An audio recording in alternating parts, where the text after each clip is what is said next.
नमस्कार, मैं हूं आपके साथ अंकिता पाल। ब्रीडिंग की शुरुआत करते हैं हेडलाइंस के साथ। सागर पहुंचे रक्षा मंत्री राजनाथ सिंह। बीजेपी प्रत्याशी गोविंद सिंह राजपूत के समर्थन में आम जनसभा को किया संबोधित। जनता से की वोट की अपील। कोंडागांव में केंद्रीय मंत्री स्मृति ईरानी का कांग्रेस पर हमला। बीजेपी प्रत्याशी के पक्ष में की वोट की अपील। भूपेश सरकार को बताया घोटाले की सरकार।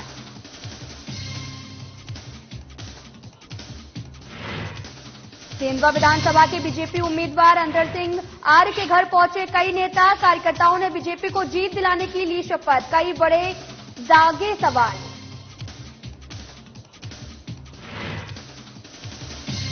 बालाघाट में बीजेपी प्रत्याशी गौरीशंकर बिसेन का जनसंपर्क अभियान जारी। गौरीशंकर ने लगभग 12 गांवों में की बैठक। कहा, बालाघाट का विकास करना मेरा लक्ष्य।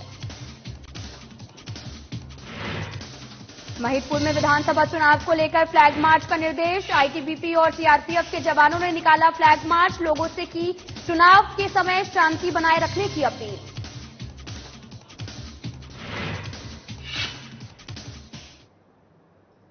कांग्रेस पार्टी अपना घोषणा पत्र जारी किया है। आपको बता दें कि घोषणा पत्र को लेकर सीएम भूपेश बघेल ने बयान दिया है और कहा कि सभी विधानसभाओं में हमने आम सभा को जनता से मुलाकात किया। जो गारंटी हमने दी है वह हम पूरा करेंगे। छत्तीसगढ़ की जनता को कांग्रेस की गारंटी पर पूरा भरोसा है। बीजेपी की गारंटी की कोई गारंटी नहीं है। पहले भी उन्होंने सभी को ठगने का काम किया। नारायणपुर में भी बीजेपी जिला अध्यक्ष की हत्या और नक्सलियों से साठगांठ के आरोपों पर सीएम ने कहा कि पहले भी कहा था कि एनआईए से जांच कर लीजिए।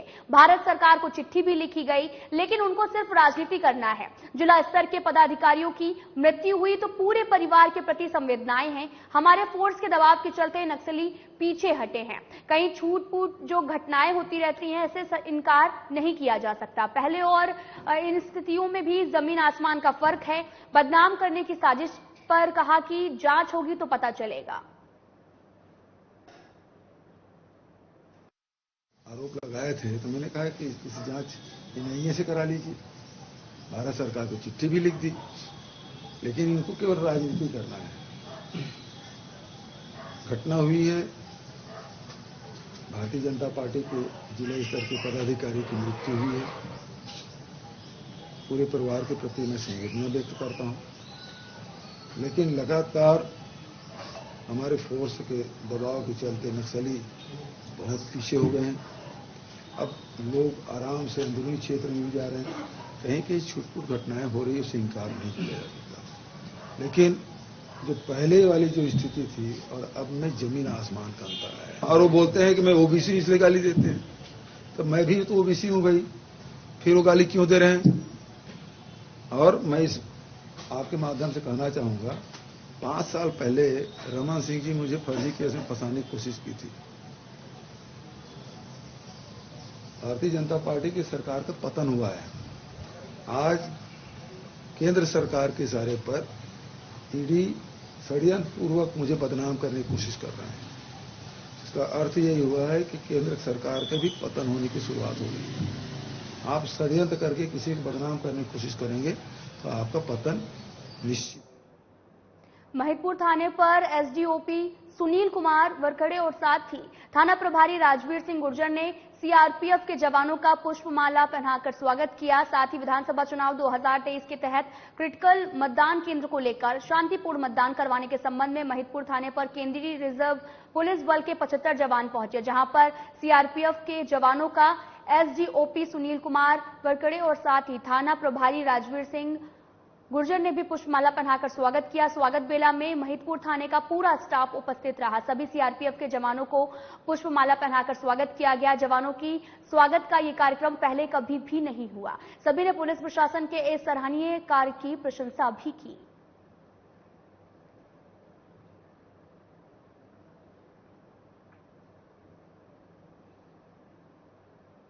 साथ ही आपको बता दें कि मध्य प्रदेश में साल के अंत में विधानसभा चुनाव का शंखनाद होने के बाद में हर जगह चुनावी माहौल बन चुका है। सुरनेर विधानसभा से कांग्रेस के प्रत्याशी भेरू सिंह बापू तो उनके सामने उनको टक्कर दे रहे हैं। आपको बता दें कि बीजेपी के वर्तमान विधायक और बीजेपी प्रत्याशी विक्रम सिंह गुड्डू राणा है। आपको बता दें कि इसी बीच में साधना न्यूज के संवाददाता ने कांग्रेस प्रत्याशी भीरू सिंह से खास बातचीत की कि जनता आपको इतना चाहती है कि आप जनता के लिए क्या क्या करना चाहते हैं। क्या कुछ कहा उन्होंने, सुनिए आप। कांग्रेस की सरकार एक भारी बहुमत से बनने जा रही है। जनता को चुना आपको? जनता हमारे माननीय मुख्यमंत्री जी की कार्यशैली, जो गरीबों के लिए काम करते हैं, जो एक आम जन के लिए काम करते हैं, मातृशक्ति के लिए काम करते हैं, युवाओं के लिए काम करते हैं, इसलिए चुने। कांग्रेस पार्टी को लेकर जिंदाबाद जिंदाबाद, बेसिक सीट दिया गया कांग्रेस जिंदाबाद जिंदाबाद को लेकर कांग्रेस सरकार चुनाव लड़ेगी। 111 पेज का वचन पत्र माननीय कमलनाथ जी ने जारी किया। आपने देखा होगा किस तरीके से कमलनाथ जी ने एक गरीब बालक बालिकाओं की, उनके भविष्य की भी सोच रखते हैं, किसानों की भी सोच रखते हैं, गरीबों की सोच रखते हैं। आज हर वर्ग की उन्होंने देखकर उन्होंने 111 पेज का वचन पत्र जारी किया है। उसी को लेकर जनता की विषय शिवराज सिंह चौहान जी के द्वारा लाडली बहना योजना जो लागू की गई, कह रहे हैं कि मैं 1500 दूंगा, 2000 दूंगा, 3000 दूंगा। तो 18 साल तक शिवराज सिंह चौहान क्या सो रहे थे? क्या उनकी सरकार कहाँ थी? कमलनाथ जी ने जैसे ही लाडली बहना के लिए 1500 रुपए करे, महिला पेंशन, वृद्धा पेंशन बढ़ाने का काम 600 से 1200 करने का काम किया, वैसे शिवराज सिंह चौहान ने झूठ बोलने का काम उनका शुरू से है। 18 साल में जो करना था अभी तक कुछ भी नहीं करा। पूरे मध्य प्रदेश की और सुखदेव विधानसभा की जनता, आम जन, गरीब, किसान इस बार कांग्रेस को लाना चाह रहे हैं। कमलनाथ बीजेपी कार्यालय में बुलाई गई वार्ता में पत्रकारों के सवाल का जवाब देते हुए चंद्राकर ने कहा कि 5 साल पहले कांग्रेस कई लुभावने वादे कर घोषणा पत्र जारी कर सत्ता में आई, लेकिन उन्होंने 36 घोषणाओं में से किसी भी घोषणा को पूरा नहीं किया। उन्होंने कहा कि वे इसके लिए बहस करने को तैयार हैं। एक प्रश्न के जवाब में उन्होंने कहा कि जनता प्रियंका को सुनने नहीं देखने आती है और देखने आने वाली जनता वोट में तब्दील नहीं होती। इसी तरह रेत खदान को लेकर चारभाटा के ग्रामीणों के साथ में चल रहे विवाद पर उन्होंने कहा कि ये सरकार के इशारों पर रेत की चोरी हो रही है, गुंडागर्दी हो रही है। कॉन्फ्रेंस में अजय चंद्राकर के अलावा चुनाव संचालक दयाराम साहू, भानु चंद्राकर, भीमदेव साहू और मालक राम साहू समेत कई लोग भी मौजूद रहे। घोषणा पत्र जारी हुआ। आज सभी विधानसभा मुख्यालय, सभी जिला मुख्यालय में इस तरह की प्रेस वार्ताएं हैं।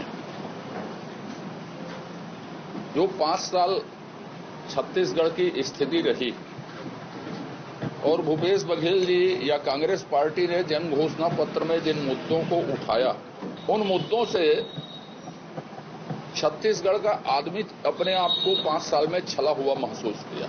माननीय भूपेश बघेल जी, आपकी विश्वसनीयता का सवाल है। आपके सरकारी आंकड़े कुछ बोल रहे हैं और आप कुछ बोल रहे हैं। तो मैं चाहता हूं कि आप 40 क्विंटल खरीदें, लेकिन अपने सरकारी आंकड़े उत्पादन आयुक्त को बोल के सुधरवा लें। हम जब खरीदेंगे तो आंकड़े भी एक होंगे और हम जो करेंगे वो भी एक होंगे, दोहरी बात नहीं करेंगे। उन्होंने इस बात को माना था विधानसभा में कि हां आंकड़े दूसरे हैं। किसानों की आय बढ़ाने के लिए तो किया नहीं कुछ। जो इरिगेशन की बात हम कर रहे हैं, एजुकेशन की बात कर रहे हैं किसानों के लिए, और बिजली की बात कर रहे हैं, तो ये स्थितियां जब बनेंगी तो 21 नहीं 42 क्विंटल भी हो सकता है वो। तो मैंने आंकड़ों की बात कही थी, नियत की बात नहीं कही थी। और भूपेश बघेल जी से आग्रह किया था कि आप वो आंकड़ों को सुधरवा लीजिए, कौन से बात सही है वो आप स्पष्ट कीजिएगा। सागर जिले की विधानसभाओं में चुनाव प्रचार को लेकर रक्षा मंत्री राजनाथ सिंह दौरे पर हैं। दोपहर लगभग 1 बजे रक्षा मंत्री सागर जिले की सुर्खी विधानसभा में पहुंचे, जहां बीजेपी प्रत्याशी गोविंद सिंह राजपूत के समर्थन में सभा करते हुए उन्होंने आम जनता को संबोधित किया। कार्यक्रम में बड़ी संख्या में क्षेत्रीय जनता भी मौजूद रही और आपको बता दें कि इस दौरान उन्होंने कहा कि बीजेपी जनता को अपना जनार्दन मानती है और कांग्रेस जनता को केवल उपयोग करती है। उन्होंने कहा कि मैं यहां पर गोविंद सिंह राजपूत के लिए चुनाव पर जो है वोट मांगने आया हूं। ये चुनाव केवल गोविंद सिंह का नहीं है, भारतीय जनता पार्टी का है, प्रधानमंत्री नरेंद्र मोदी का भी है। और आगे उन्होंने कहा कि ये भारतीय जनता पार्टी की विशेषता है कि हम जो कहते हैं वो करते हैं। बीजेपी के नेताओं की कथनी और करनी में कोई अंतर नहीं होता। बीजेपी ने धारा 370 को खत्म किया, अयोध्या में राम मंदिर का भव्य निर्माण भी करवाया। विधानसभा क्षेत्र में सार्वजनिक सभाओं को मैं संबोधित कर चुका हूं, लेकिन इस विधानसभा क्षेत्र में मैं पहली बार आया।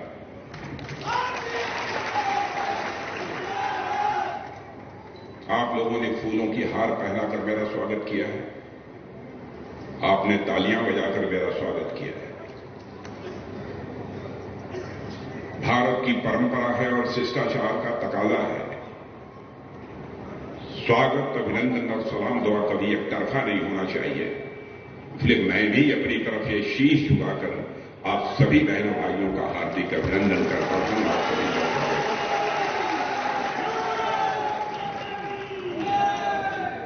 भारतीय जनता पार्टी का मैं कार्यकर्ता हूं। भारतीय जनता पार्टी और कांग्रेस के बीच मौलिक अंतर यह है, सबसे बड़ा अंतर यह है कि भारतीय जनता पार्टी जनता को अपना जनार्दन मानती है और कांग्रेस पार्टी अपने परिवार को जनार्दन मानती है। दोनों के बीच सबसे बड़ा अंतर है। क्या आज पूरे भारत में जो हम लोग खुशी से फूले नहीं समा रहे हैं, जिन प्रधानमंत्री नरेंद्र मोदी जी ने 500 साल पुराना सपना पूरा किया, राम मंदिर के निर्माण का, उस राम मंदिर के साक्षी, उस राम मंदिर के उस समय के जब कांग्रेस के नेता बोलते थे और भाजपा के नेता बोलते थे, भाजपा के नेता बोलते थे राम लला हम आएंगे, मंदिर वही बनाएंगे, और कांग्रेस के लोग बोलते थे तारीख नहीं बताएंगे। तो वहीं कोंडागांव विधानसभा के पहले चरण का मतदान 7 नवंबर को होना है, जिसके लिए चुनावी प्रचार प्रसार के आखिरी दिन बीजेपी प्रत्याशी लता उसेंडी के पक्ष में केंद्रीय मंत्री स्मृति ईरानी ने कांग्रेस पर निशाना साधा। आपको बता दें कि इस दौरान स्मृति ईरानी ने भूपेश सरकार को घोटाले की सरकार कहते हुए उनके घोटालों को गिनवाया और साथ ही महादेव ऐप से 5000 करोड़ का सट्टा घोटाले को लेकर कांग्रेस को आड़े हाथों भी लिया। साथ ही आपको बता दें कि बीजेपी के संकल्प पत्र धान खरीदी से लेकर तेंदुपत्ता और साथ ही महिलाओं, बेरोजगारी और प्रतियोगी परीक्षाओं पर मोदी की गारंटी कहकर तत्काल लागू करने की बात कही।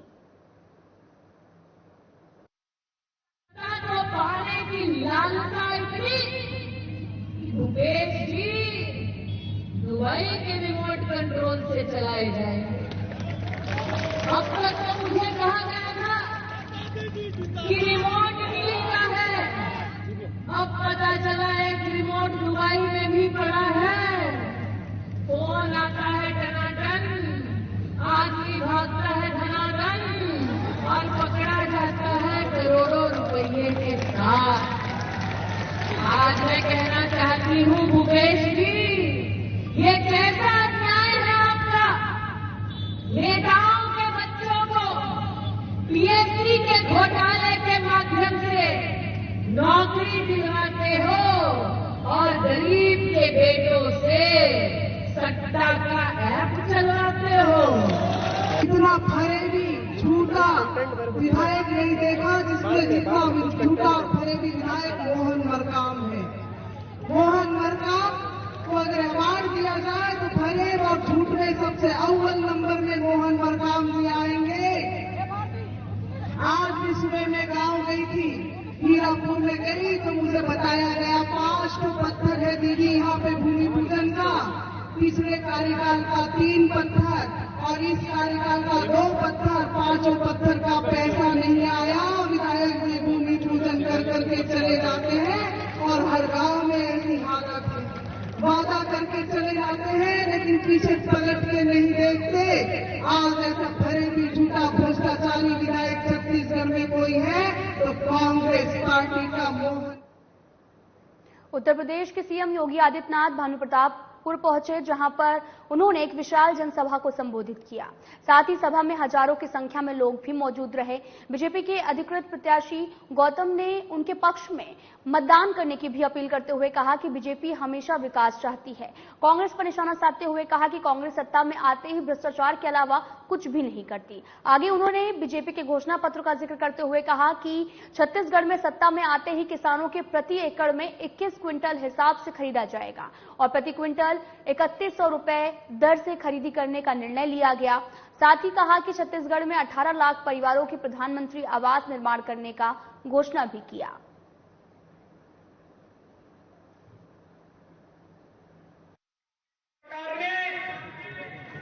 अपने घोषित एजेंडे के तहत छत्तीसगढ़ में रामनवमी के जुलूस पे लाठीचार्ज करवाती है, पर्व और त्योहारों को शांतिपूर्ण तरीके से नहीं मनाने देती है। लेकिन दूसरी तरफ लव जिहाद के लिए वर्ग विशेष के उपद्रवियों को प्रोत्साहित करके संरक्षण भी देने का काम करती है। लव जिहाद धोखे से हिंदू बालिकाओं के साथ छल और कपट करके बहकाने का प्रयास है। उत्तर प्रदेश में हमने कानून बनाया, अगर कोई दुस्साहस करता है कानून के शिकंजे में कस करके उसको पूरी तरह तेल निकाल दिया जाता है। सेंधवा विधानसभा के घोषित बीजेपी उम्मीदवार अंतर सिंह आर्य के घर अनुसूचित जनजाति मोर्चा के अध्यक्ष और कई कार्यकर्ताओं ने विशेष रूप से मुलाकात की, जिसके बाद में नेताओं ने एक साथ जीत को लेकर बड़ा दावा भी किया और साथ ही कंधे से कंधा लगाकर भारतीय जनता पार्टी को जीत दिलाने की शपथ दिलाई। साथ ही भारतीय जनता पार्टी के घोषित उम्मीदवार अंतर सिंह आर्य के पक्ष में अनुसूचित जनजाति मोर्चा के जिला अध्यक्ष ने प्रचार प्रसार शुरू कर दिया। ऐसे में कयास ये भी लगाया जा रहा कि इस बार अगर अंतर सिंह आर्य को टिकट नहीं मिलता तो रिलाश सेनानी को टिकट दी जाती। हमारे लिए भारतीय जनता पार्टी एक परिवार है और भारतीय जनता पार्टी राष्ट्र हित में काम करती है और इसी रीति नीति से हम लोगों ने यहाँ पर भारतीय जनता पार्टी को जिताने का आश्वासन लिया है।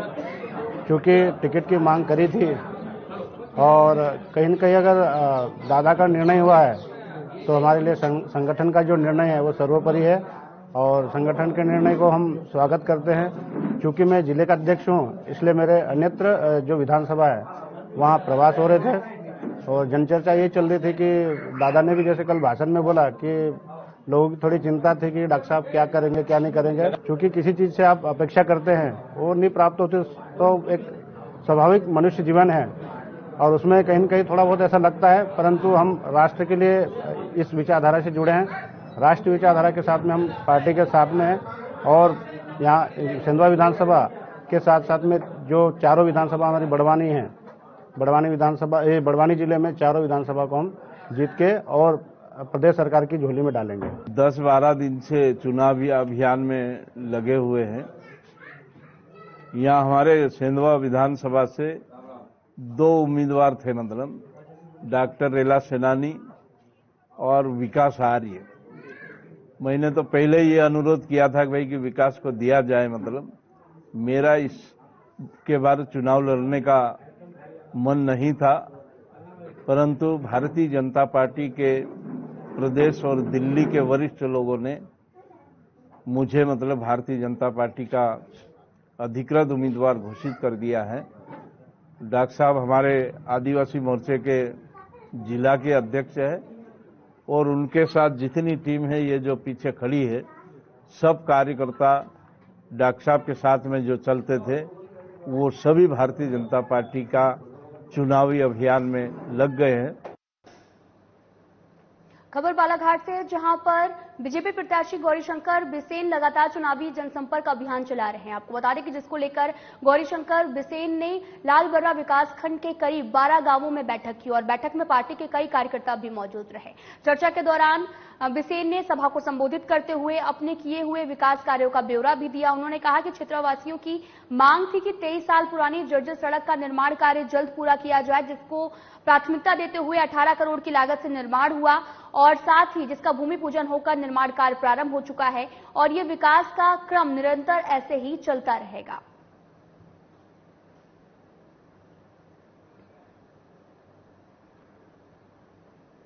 खबर पंकजूर से है, जहां पर लोकसभा के नेता प्रतिपक्ष और पश्चिम बंगाल के वर्तमान कांग्रेस कमेटी के अध्यक्ष अधीर रंजन चौधरी हेलीकॉप्टर के बाद बांदे पहुंचे, जहां पर उन्होंने सभा को संबोधित किया और आम जनता से भी रूबरू हुए। आपको बता दें कि कांग्रेस प्रत्याशी रूप सिंह पोटई के पक्ष में आम जनता से मतदान करने की अपील की। छत्तीसगढ़ सरकार की उपलब्धियों की भी जानकारी दी, जिसके बाद में पीएम नरेंद्र मोदी पर जमकर भी बरसे और कहा कि नरेंद्र मोदी और अमित शाह छत्तीसगढ़ में आते हैं और झूठे वादे करते हैं, इन पर भरोसा मत करना। आम जनता से वादा करते हुए कहा कि अगर हमारी सरकार बनती है तो छत्तीसगढ़ में बंगाली समुदाय की बरसों से मांग को पूरा किया जाएगा।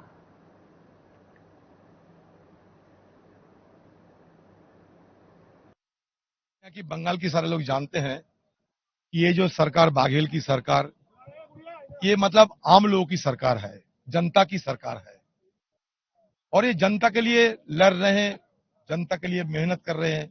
ये सरकार के बारे में सबको जानकारी है। इसलिए आज के चुनाव में ये जो छत्तीसगढ़ है ना, ये भूपेश बाघेल छाए हुए हैं, भूपेश बाघेल छाए हुए हैं। यहाँ किसी का कोई वेव नहीं चलते, कोई लहर नहीं चलते, सिर्फ एक ही लहर है, वो लहर का नाम भूपेश बाघेल लहर। 15 साल भाजपा की सरकार रही, ये भाजपा की यहाँ नहीं आने वाला है। सरायपाली विधानसभा के कांग्रेस नेताओं द्वारा पार्टी कार्यालय में प्रेस कॉन्फ्रेंस की गई, जिसमें भूपेश सरकार ने इस चुनाव में किए गए वादों के बारे में बताया। वरिष्ठ कांग्रेस नेता हरदीप सिंह रैना ने कहा कि भूपेश बघेल की सरकार जो है वो किसान और गरीबों की हितैषी है। सरायपाली विधानसभा से एक गरीब मजदूर परिवार की बेटी चातुरी नंद को प्रत्याशी बनाया गया। किसानों का कर्जा माफ करने के साथ ही गैस सिलेंडर में भारी छूट, भूमिहीन लोगों के लिए योजना के साथ में सैकड़ों योजना सरकार द्वारा संचालित की जा रही हैं, जिससे आम जनता खुश है। प्रेस कॉन्फ्रेंस कार्यक्रम के दौरान प्रमुख रूप से नगरपालिका अध्यक्ष अमृत पटेल, पिछड़ा वर्ग विकास प्राधिकरण के सदस्य नारेंद्र साहू और साथ ही विधानसभा प्रभारी श्याम तांडी सहित कांग्रेस संगठन के कई नेता मौजूद रहे। से जिनकी पहचान है, ये जो छत्तीसगढ़ की पहचान है, उनके नाम पर आगे स्कूलों के नाम और जो योजनाएं हैं उनका नाम होगा। महादेव एक में ईडी पर जो ईडी ने भाजपा का दूसरा घोषणा पत्र जारी किया, भाजपा के घोषणा पत्र जारी होने के बाद महादेव ऐप पर छत्तीसगढ़ सरकार पहले कार्रवाई कर चुकी है। उनके लोगों को पकड़ा गया, हजारों की संख्या में महादेव ऐप चलाने वाले उसके जो लोगों को पकड़कर गिरफ्तार करके जेल भेजा गया। अब कार्रवाई तो उन लोगों पर होनी है। उन महादेव ऐप को बंद करने का काम किसका होगा? केंद्र सरकार का। केंद्र सरकार उसको बंद क्यों नहीं कर रही है? कौन संरक्षण दे रहा है उनको? केंद्र सरकार संरक्षण दे रही है, मोदी सरकार संरक्षण दे रही है। तो मुझे मोदी जी की जवाबदारी है, उनकी क्या साठगांठ है, मोदी जी बताएं। देखिए, जो भी विकास कार्य आते हैं पार्टी के घोषणा पत्र के अनुसार आते हैं, पार्टी की योजनाओं के, पार्टी की सरकार की योजनाओं के अनुसार आते हैं, जिसका लाभ अगर जो वहां पार्टी लड़ती है उसको निश्चित तौर पर मिलता है। पिछली बार जब किस्मत चुनाव लड़े तो उनको कोई सरायपाली विधानसभा में नहीं जानता था। पार्टी का घोषणा पत्र और पार्टी का सिंबल से वो जीत कर आए थे। चातुरी नंद दीदी भी यहाँ पर पार्टी के सिंबल और पार्टी के घोषणा पत्र के आधार पर और अपनी सबसे स्वच्छ छवि, सरायपाली विधानसभा में सबसे स्वच्छ छवि एक शिक्षिका श्रीमती चातुरी डिग्री नंद है, वो बाहरी पदों से। फिलहाल इस बुलेटिन में इतना ही। नमस्कार।